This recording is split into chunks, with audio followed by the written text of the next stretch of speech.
All right, shall we get going? So the first lesson is part one, the greenhouse gas externality.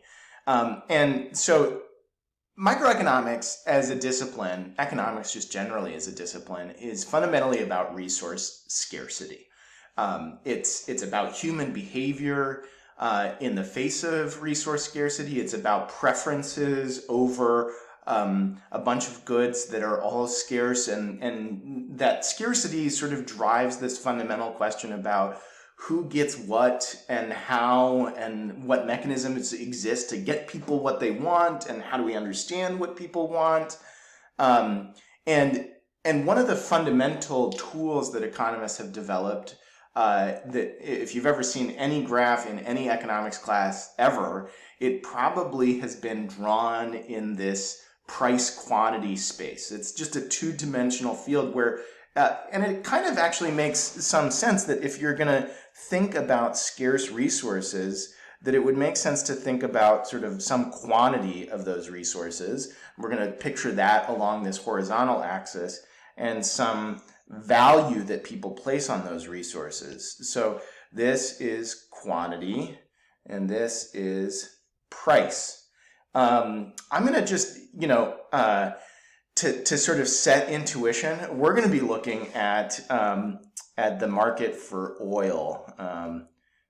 This is, okay, please excuse my fumbly drawings here, but that is an oil barrel, just to sort of remind us what we're thinking about. And so when I am talking about quantity, let's talk specifically about barrels of oil, right? And then, so what is price? Well, price, is really, you could think about it as dollars per barrel, right?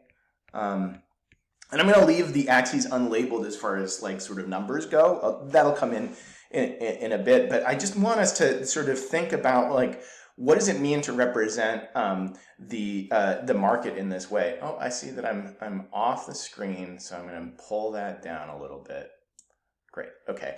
So the price quantity space is like a very key graph. So let's sort of play with it a little bit.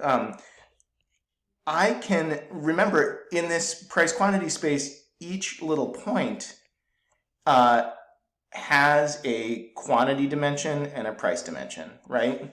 And you could think about these points as being sort of a snapshot of the oil market at a given point in time. Let's say that that's like a transaction that happens. A certain quantity of oil is transacted at a given price, right? These dots could also represent preferences on consumers or producers. We'll get into that in a second. So, okay, that's a point. I could also say that there would be, if I drew a line, that line is just a set of ordered pairs, and I could tell you some story about how all of those ordered pairs bear some relationship to each other, how they're sort of they all share some fundamental property, and we'll do that in a second. But the thing that I wanted to get to is this notion of like, if you were to think about an area in this graph, what would that area represent? And that's actually check your understanding question. What does an area represent on the graph?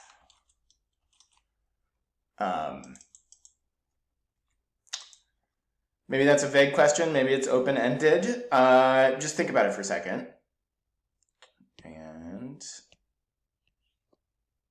so the answer is, I'm going to use my pen. The answer is that it represents a quantity of money. Now, how is that the case? Well, one in sort of intuitive way to think about it is, let's say that this is a length of like 5 units. Obviously, I'm not to scale here. And let's say that this is a height of 4 units. if we were to actually keep track of the units, right, this would be 5 barrels, and this would be $4 per barrel, right? Because we're just keeping track of the units of the different dimensions.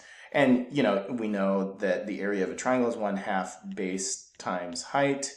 And so what we could see is that we could calculate this area 1/2 of 20 equals 10, but 10 what, right?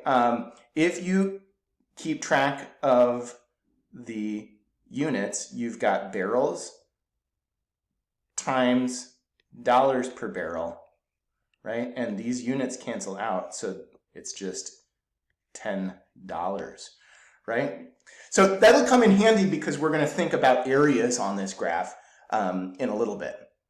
All right, is there anything else that I need to tell you about price quantity space? No, I think we're good.